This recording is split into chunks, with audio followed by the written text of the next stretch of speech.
What's going on, everybody? Welcome back to G-Miles World Podcast. Right now, we're going to be taking a look at Week 4 in the NFL 2022 season. We're going to start off with the Vikings and the Saints. I already told you guys, I believe the Saints season is probably over. I do want to talk about the fantasy football managers out there that, went through the whole Alvin Kamara late scratch. The game was in London. It was really, really bad. I don't know what they're going to do about that as far as that goes. Most of us are not going to set... It depends though on how much money's on the line. I do agree that if you're in a money league and it's not just for fun, you got to be all over it. But it was very unfortunate, and I just want to shout those people out. I feel for you guys. It definitely affected me as well and some of my my friends. So I just wanted to go ahead and point that out. It was kind of wild, but they are going to be playing another game this coming week in London. So be very, very careful with that and be ready to go. All right. But the Vikings and the Saints. The biggest thing about this game is Justin Jefferson. He was able to rebound 10 receptions, 147 yards. Kirk Cousins, 273 yards, 1 TD. I guess we can officially say that I believe that Michael Irvin is on the stuff. He called that, said that Kirk Cousins could possibly be the MVP. Now, the Vikings are 3-1, but Cousins hasn't been MVP status. All right, so we got to take a look at it. Also, we haven't really seen a big game from Dalvin Cook yet, so I'm still waiting for that. Usually he comes out and starts to make some plays later on down the line, so we got to go ahead and wait for that to happen. But like I said, man, you guys got to be ready. The London games, check your schedules, get up early, set timers, do all that good stuff because it's going down regardless. All right, Browns and Falcons. The Browns are an extreme disappointment. See, this is what I told you guys, though. I felt as if, Jacoby Brissett, he's not good. And I didn't think that he would be a guy that would keep them probably around the 500 marker. I didn't think he would keep him there, but I thought he would keep him close enough to be able to make it easier for Deshaun Watson once he gets back. But he's proven time and time again that he sucks, and we have to start to look at that. We can't just keep ignoring it. You know what I'm saying? There are other quarterbacks out there. But you know what it is?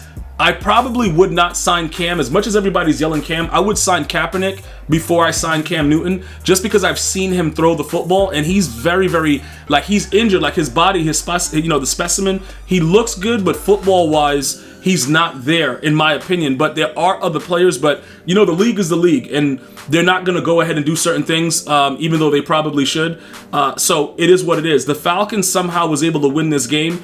They did jump out to an early lead, didn't score for the second and third quarter, and then all of a sudden in the fourth came up with 13 points and was able to handle business. So the Browns are having a lot of issues, but that running game with the Browns is playing so hard. Also, keep in mind, that Myles Garrett was in that car accident and he didn't play. And most of us thought that he didn't need to play to beat the Falcons. Now we're starting to see that the Browns are just not that good, bro. It's pretty obvious at this point. Commanders and the Cowboys. Now I know you guys are looking at the title and you're like, gee, you keep going with this. Remember, I was on this before Skip Bayless. The first pass that I saw Cooper Rush throw to CeeDee Lamb, I knew he was a better fit for that team right now than Dak Prescott. Because for whatever reason it is, certain quarterbacks don't have the proper rapport with the receivers. And if you drafted CeeDee Lamb that high, you want to see him play well. Now, he had 6 receptions. CeeDee Lamb, 6 receptions, 97 yards and a touchdown. It's been a long time with Dak since he even had touchdowns. Now, I know we got to start seeing more 100-yard games, but this is it's a step in the right direction, especially with the fact that Zeke Elliott, 19 carries, 49 yards, they're not really running the ball well. Cooper Rush, 15 to 27, 223 yards, 2 touchdowns. You know what I'm saying? So there's a lot going on here. I do believe they're going to have to make a decision. If I'm Jerry Jones, right, and I like to shake stuff up, what I'm going to do is I'm going to go and speak to Dak. I'm going to say, Dak, listen, bro, straight up, you suck, dude. You made your money. We got your commercials. We did everything we could do. You were a 4th-round pick. You got more than enough. You are not a good fit, bro. You're finna get cut. Bro, you're off the team. Because I know it's the Washington Commanders. I understand that, but the way that they're playing, the team is responding well. Now, I know a lot of you guys are saying that they kind of revamped the offense around Cooper. That doesn't really make sense to me because if you're in the system as long as Dak has been, remember Dak was in there, rookie, him and Zeke, all that stuff. It's primarily sort of the same thing. A lot of it hasn't really changed since he's been injured. It's just that Dak doesn't make the right decisions, or he'll just come out and just throw a Stevie. He's wild with it, bro. He's like, you open? Now I'm going to throw to the other team. He just goes crazy when the Stevie start happening. And not only that, dudes are trying Trevon Diggs, and he over there picking everything off. people need to understand defensively the Cowboys are good enough to compete with any team in the National Football League. So if their offense gets going, it's gonna be scary. Now they're still the Cowboys because Jerry Jones is still the overseer. Nobody believes in Mike McCarthy, but I do like the way that the team is playing with this energy. I haven't seen CeeDee Lamb smile this much since he was in college. And all I'm saying is that, sometimes when you see that something's working, you should take advantage of it. That's all I'm saying. I do believe the Cowboys are going to have an issue once Dak is ready to go, because I would not sit Cooper Rush with the way he's playing right now. Now, we need to see him play some better teams, obviously. He's playing a lot of bums right now, so it's like, too much excitement. But I like the teams rallying around him at this point. Seahawks and the Lions, the highest scoring game so far in the National Football League. This was a really good game because I got to see how trash Jared Goff really was. Although he had 378 yards and 4 touchdowns, he didn't make a lot of plays that could have won this game. I thought the run game for the Lions were also pretty good. TJ Hawkinson, 2 touchdowns, 179 yards. I think that's the most in Lions history for a tight end. I believe so. While I was watching it, I believe that came up. But at the end, Rashad Penny broke away for a 41-yard TD and just ended the game. I was very, very, very disappointed in the way the Lions chose to do things throughout the game. I do feel for Dan Campbell because he wears it on his sleeves. But I'm excited about the Lions. They're not as bad as we thought. Now, I'm going to take a knock at Jared Goff because the dude's garbage. Like, he's going to do wild things. The Lions are not bad, though. I got to be totally honest. The Lions are really not a bad team. And I also have to say this, bro. There's a lot going on with Seattle. And I have to give Seattle some credit, man. I thought that with the way that, everything ended with Russell Wilson, that it wouldn't be as, as crazy. The way that Denver's playing versus the way Seattle is playing, I kind of like what's happening. Like, I'm not going to, take away the credit that they deserve. I think that this is actually pretty cool that they're still playing the way that they're playing right now. I don't know if they're going to be able to sustain it, but I like the way the Seahawks are rebounding right now, as opposed to what Denver's getting from Russell Wilson, because Russell Wilson is terrible. I'm going to just say it because the dude's garbage, bruh. The Titans and the Colts. Now, Matt Ryan had a much better game, 356 yards, 2 touchdowns. Derrick Henry was really, really good. In my opinion, the reason that the Titans were able to pull this through. I don't believe in Tannehill. Okay, he did have a nice little sidearm touchdown, whatever, but he's not. The Titans are not really going to be doing anything as long as he's the quarterback, in my opinion. Derrick Henry's a man-child. He went out there, 22 carries, 114 yards. Like I said, he was really good. Mo Alley Cox, that guy right there, bro. If Matt Ryan was a halfway decent dude, he would have had 4 touchdowns yesterday. Tell me I'm wrong, chat. You know what I'm saying? Like, but again, Matt Ryan is washed, dude. Like, straight up coming out of the washing machine. Doesn't really matter. Both these teams is not really. Neither of these teams are going to be making any noise. The Colts are a disappointment. Jonathan Taylor's hurt is very disappointing. A lot of fantasy managers have just completely destroyed their whole lineup. Like, everything is just bad. But realistically, they're playing in real life, so I go based on real life. And I just feel bad for that young man because he was about to be guaranteed a household name this year. That's what everybody thought about him, and the Colts have really been disappointing. The Bears and the Giants. Now, Justin Fields, he's playing really, really bad, but you have to give these quarterbacks time to be able to develop. Are these numbers terrible? Did it make me throw up? Yes, I threw up in my mouth twice watching the Bears play. I gotta be totally honest, okay? But there were muff punts, there were special team errors. There's a lot going on. You can't just put it all on Justin Fields. He's still a young QB. My rule is this, right? You gotta give him some years, bro, to be able to, get in there, see what's going on. It's the National Football League. Dudes are trying to take your head off every play. You know what I'm saying? Like, dudes are acting like he's going to go out there and beat Tom Brady or Aaron Rodgers, like, in his second year. Like, it's not going to happen. Plus, Saquon Barkley is playing out of his mind. Darnell Mooney is playing pretty well as well. Like, he's one of the guys. He had 94 yards out of the 174 that Justin Fields had. So there's tools, there's pieces there. But Justin Fields is not making the right reads right now. And he's not attacking where he should be attacking. And the Giants are playing good defense. And like I said, Saquon is there. But just so you guys know, I'm not ready to give up on Justin Fields. I think that we got to give him a little bit more time to get, things rolling out. The Jags started off very, very hot against the Eagles. And then this is another situation. Jalen Hurts, 16 to 25, 204 yards, 1 interception. You guys saw him run that ball straight in. He looked like he shot out of a cannon. They had to review it because it looked like the ball came out. Justin Hurts was another guy. I mean, Jalen Hurts. Why am I saying Justin? Jalen Hurts was another guy that everybody was saying that, he's not going to be that guy. He sucks, whatever like that. He's playing pretty well. And although his numbers don't look good the way that we would like it, this is a situation where he has grown into a better QB. Now he's in the MVP discussion. You have to give these quarterbacks a chance. The Jags, though, I think Trevor Lawrence going to want that day back, bro. All those fumbles, very, very unaware in the pocket. You know what I'm saying? Again, young quarterback starting to understand the game. He looked good when he was making those throws and stepping up in the pocket. When he did step up in the pocket, because usually he just stood there and got sacked. But he looked good in certain cases. But they are young quarterbacks. They are the future of the league. It's going to be growing pains, bro. Didn't Peyton Manning lead the league in interceptions in his rookie year? Like, bro, it's growing pains. And you as fans are going to deal with the pains. And that's pretty much what's going on. But the Jags look good up until the time the Eagles came back and just started going wild and wailing on them, man. But like I said, give these players, a chance to grow. A.J. Brown was actually really good as well. I liked what A.J. Brown was doing. Kudos to him.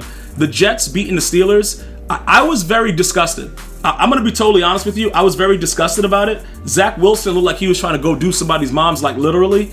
And he went crazy. In that final drive, dude, he played very well. Look, I got to give credit where it's due. You Jet fans are already going crazy on me because of my prediction video right here on this channel. Yo, G, what's going on? Calm down, dudes. You literally have 2 wins. Like, what is wrong with you Jet fans? That's why you don't win anything. You dudes already attacking me about it. Like, yo, G, you said, yeah, I know what I said. The Jets suck, and I still believe that. But the Steelers are just worse, and that's ultimately what we are. Then you got Pickett, and then you got Trubisky. Like, dude, this is what happens. Although Ben Roethlisberger was washed, he was still able to do a lot more than what these quarterbacks are doing right now. Now, is Pickett going to be the guy? I don't know. He still looked like he sucked too. So we'll figure it out. But Trubisky is definitely trash. That's all I'm going to say about that. Bills and the Ravens. Ravens started off on fire. And then, like I told you, Josh Allen is that dude. Lamar Jackson is also that dude, but he threw a pick in the end zone. When they went for it, I probably would have took my 3 right there. I think a lot of people had an issue with that. Probably would have took the 3. You got Justin Tucker back there. Be safe. And then you end up losing by 3. It kind of hurts. But again, regardless of what it is, we're not the coaches. We just sit back and watch it and enjoy it. Great comeback from Josh Allen. Saw a lot of good things from Lamar. Also saw a lot of bad things from Lamar in clutch situations. But Stephon Diggs, very, very quiet day. 4 receptions, 62 yards. They played him pretty well. And that was ultimately the game, to be totally honest. They went for it, bro. You got Justin Tucker. You know what I'm saying? Like, do what's right. Like, let him do what he does. They didn't, and they end up losing. Chargers and the Texans. Now, Austin Eckler, I know a lot of you guys probably didn't draft him in fantasy high. He went crazy. He went crazy yesterday. Justin Herbert, pretty good. 340 yards, 2 touchdowns. Mike Williams, 7 receptions, 120. I try to tell you guys that he's going to be the next Calvin Johnson. You guys are laughing. If they utilize him the right way and just throw him high passes, dudes are not covering him, bro. I don't care what anybody says. It is what it is. Other than that, the Texans suck. So they got the 1 tie. They're 0-3. It is what it is, bro. Just call it a day. Cardinals and Panthers. Let me just say this right away, bro. I got to let you guys understand this. Baker Mayfield, I wanted to give him like some kind of, I wanted to give him a kind of reprieve because people were being pretty hard on him. He sucks, bro. Like, it's not, dude, I got to just say I don't know what he was doing. I got to be totally honest with you, bro. Hollywood Brown, he usually can't catch. He had Stickum. He was Jerry Rice yesterday. Like, bro, a lot of things were going on we didn't like, bro. Kyler Murray, 2 touchdowns, 207 yards. Connor, 55 yards, very low right there. But Hollywood Brown, 88 yards, 1 TD. But he had a very impressive TD with both feet in bounds. It was some good stuff. Right? But the one thing that stood out to me, Baker Mayfield, I guess you guys can say that he'll go to another team and he'll do better. I just think he's not that guy. My opinion. That's just what it is. Patriots and the Packers, a lot of you guys thought it would just be a one and done like type situation where, it was definitely the Packers going to blow them out. The line was like 10.5. The Patriots played pretty well. The Packers, for the most part, you had that drop pick, not a drop pick, a drop touchdown late in the game. And that's what really caused the game to continue to go on. But the Patriots, that new rookie guy, Veet, whatever his name is, dude, that dude went wild, bruh. He looked pretty good. To be quite honest, he's better than Hoyer, at least. I don't know what's going to go on with that team as well, with Mac Jones coming back. I don't know. But I like whatever that guy's name was, Zeke, Fleet, whatever it is, dude. I liked what I saw from him in the limited time that he played. Aaron Rodgers, decent, 251, 2 touchdowns, not MVP-ish. Aaron Jones, 16 carries, 110 yards. Lazard, 6 receptions, 116 yards. He's starting to step up, coming to his own. Liked what I saw. Close win, but the Packers are 3-1. They turned it around. Broncos and the Raiders. Now, this is what I was saying from the beginning with Seattle, with Geno Smith versus Russell Wilson right now. Russell Wilson is a horrific quarterback. And I think right now, unless he completely revamps whatever they're doing or Hackett figures out a way to deal with this, they've already shown us that they don't believe in him, right? And the way that he's playing is showing us why. He is playing horrifically. He is missing wide open passes most of the time.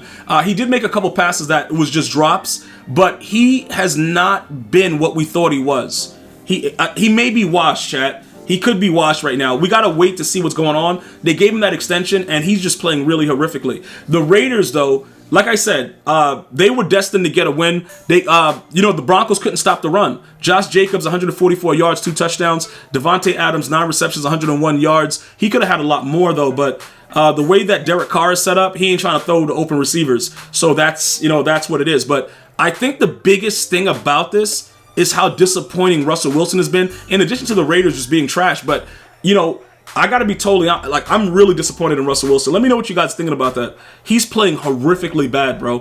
It is just, dude, I don't know, man. And obviously the Raiders capitalized on a fumble with a scoop and score TD late, and that kind of took the game away. But Russell Wilson should be playing better than this. And finally, the Sunday night game, the Chiefs and the Buccaneers. From the beginning, the kickoff that was fumbled by the Buccaneers, I knew it was Mahomes' night. Mahomes had a crazy, backyard, football with your grandparents and your dad, and you're like a little boy, you can't really do nothing type thing, where he just went out there and did whatever he wanted, bro. Dude, he just flicked the ball to the running back in the back of the end zone. 92 yards for Clyde Edwards-Helaire, 1 touchdown. Mike Evans, 103 yards, 2 touchdowns. Tom Brady, 385 yards, 3 touchdowns, but it wasn't enough. The Chiefs were just too much last night for the Bucs. And if this makes any sense, it does look like Tom Brady may not be going back to the Super Bowl like a lot of us predicted. And this could be his last year. Because, he took the time off, his family life. His wife Giselle's like, look, bro, you old as hell. You need to come home and chill. He's like, nah, I got to go win the Super Bowl. She's like, yo, what you doing, though? How women are. They be like, yo, what you doing? Okay, so you just said you wanted to leave your family to go do this. What you doing, though? You doing something? Because you're not. I'm looking at the score. Right now, you're 2-2 and you suck. That's what the problem is. If women, when you're married, it's a give and take, right? So you got to pretty much say, look, I'm going to go do this, baby. I'm going to be back. But when you're doing stuff like this, Tom, you can't really explain it. We're going to see how it plays out. But if you're giving up that family time to go out there and get blown out, it's going to be a problem. And that's all I'm going to say. But ultimately, they played very, very well. Kelsey went wild for the most part from the beginning with his first touchdown throughout the game.